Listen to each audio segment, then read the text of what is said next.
सुप्रभात बच्चों। शिवम संकल्प इंटरमीडिएट कॉलेज बकरीवा अंजानी सोनभद्र के इस ऑनलाइन क्लासेस में मैं दीपक कुमार आप सभी का स्वागत करता हूं। आज हम कक्षा 12 विषय जीव विज्ञान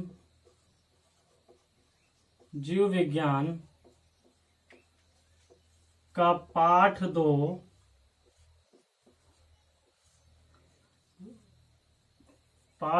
पुष्पी पादप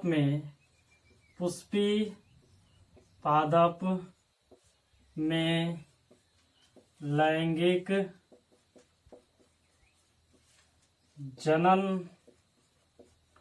का भाग 1 पढ़ेंगे। यानी हम आज दूसरा अध्याय प्रारंभ करेंगे, पुष्पी पादप में लैंगिक जनन या पुष्पी पादप में लैंगिक प्रजनन। इससे पहले हमने पाठ 1 में जनन के बारे में पढ़ा। जनन मुख्यतः 2 प्रकार के होते हैं, अलैंगिक जनन और लैंगिक जनन। पाठ 1 में हमने कायिक प्रवर्धन के बारे में पढ़ा था। कायिक प्रवर्धन किसे कहते हैं? जिसमें पौधे के कायिक भाग यानी जड़, तना, पत्ती से नए पौधे का निर्माण जो होता था या नए पौधे का निर्माण होने की प्रक्रिया कायिक प्रवर्धन कहलाता था। आप ये सभी चीजें पाठ 1 में पढ़ चुके हैं। आज हम अध्याय 2 यानी कि पुष्पी पादप में लैंगिक जनन पढ़ेंगे। सबसे पहला जान लीजिए कि पौधे का भाग कौन कौन सा होता है। किसी भी पौधे का मुख्यतः जो भाग होते हैं वह 5 भाग में विभाजित होते हैं। किसी पौधे का जो भाग होता है 5 भाग में विभाजित होता है। पहला होता है जड़, दूसरा होता है तना,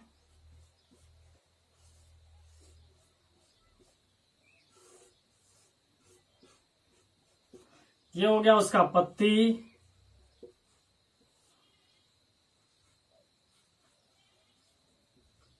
फूल,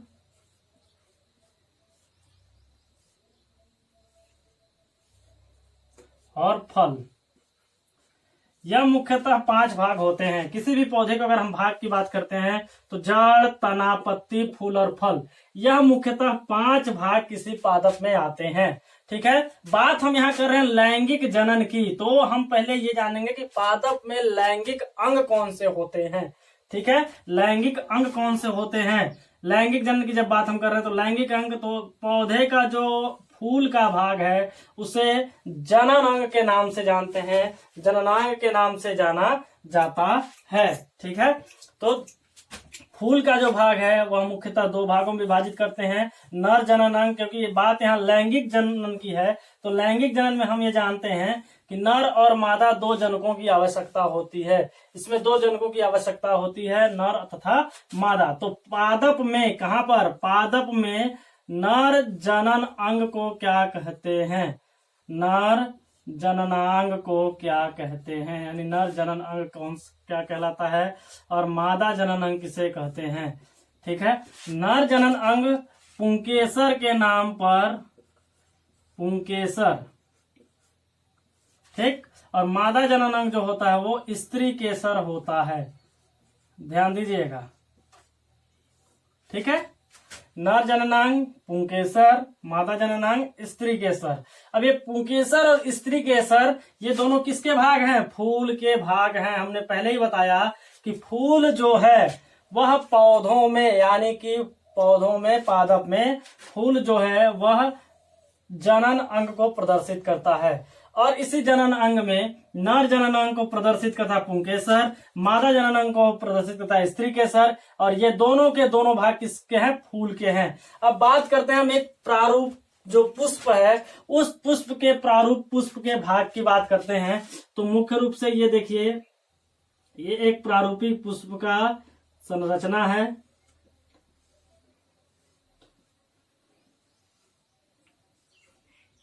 इस प्रारूपी पुष्प से आप देखते हैं आसानी से कि यह क्या है। ये इस पुष्प का यह भाग जो कहलाता है बाह्य दल पुंज, बाह्य दल पुंज। ठीक, ये कहलाता है दल पुंज। क्या कहलाएगा? दल पुंज। दूसरा भाग आपका हो गया दल पुंज।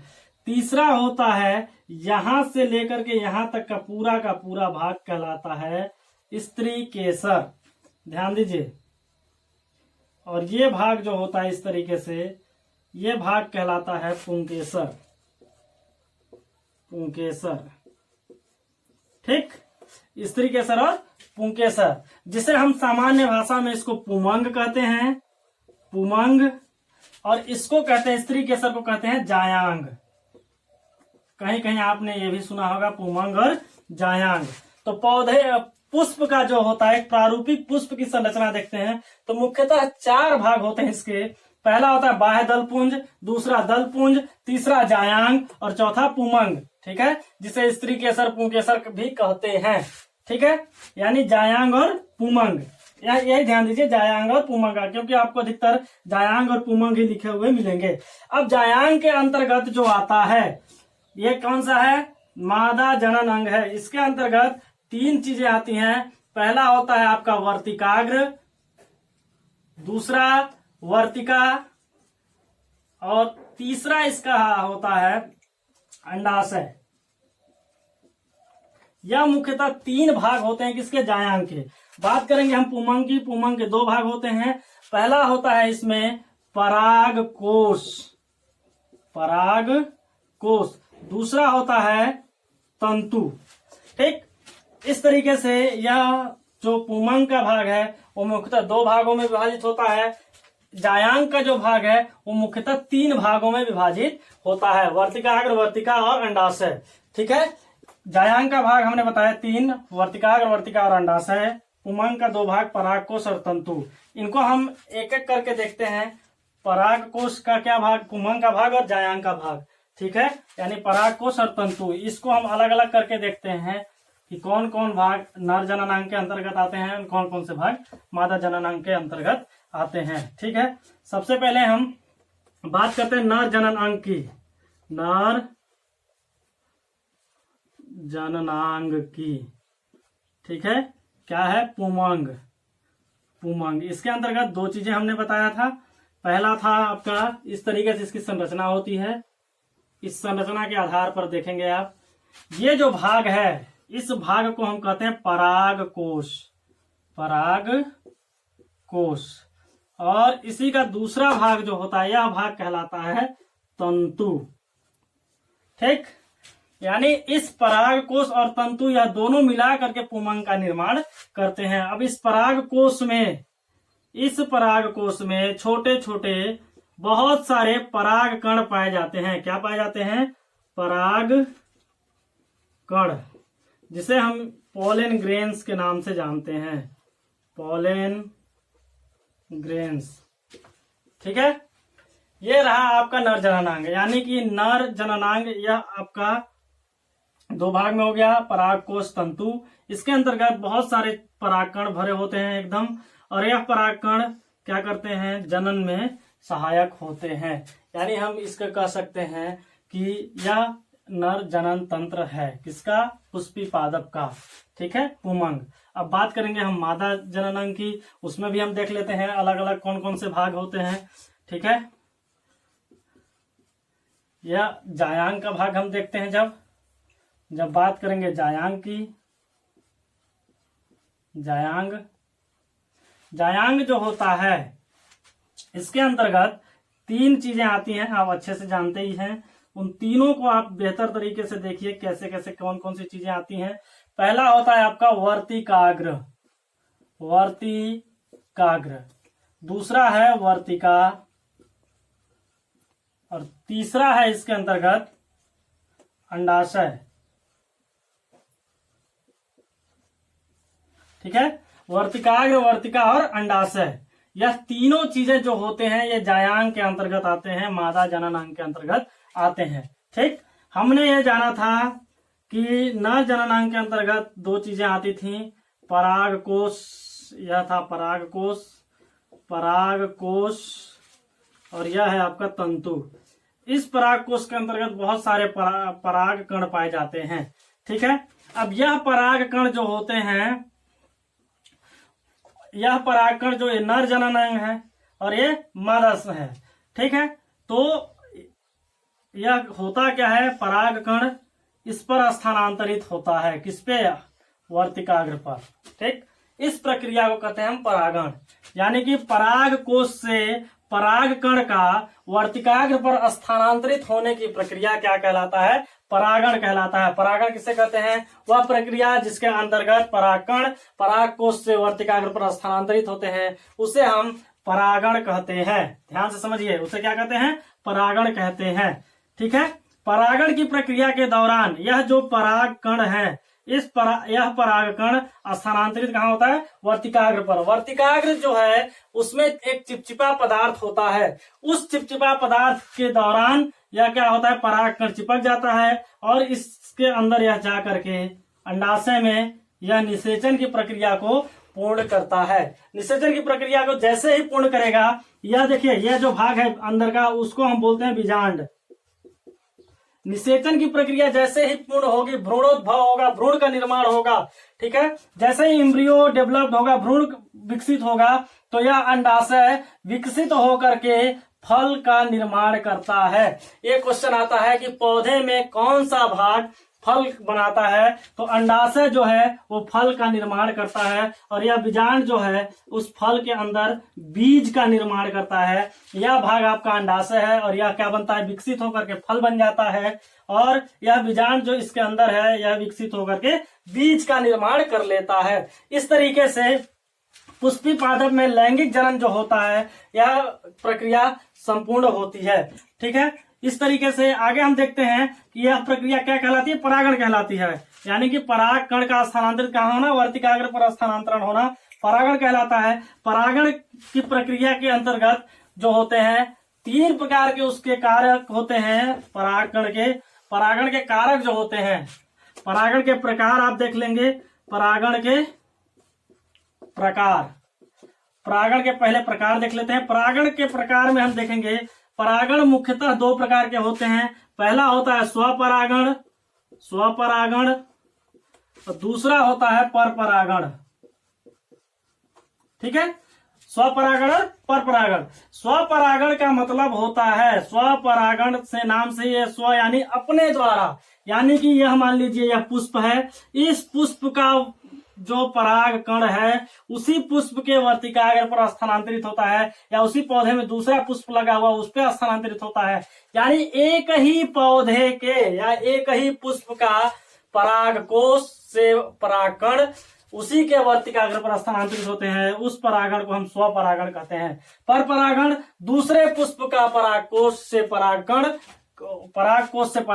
उसके वर्तिकाग्र पर दूसरे पुष्प के वर्तिकाग्र पर स्थानांतरित होते हैं, उसे हम परपरागण कहते हैं। ठीक है, स्वपरागण परपरागण आप क्लियर हो गया।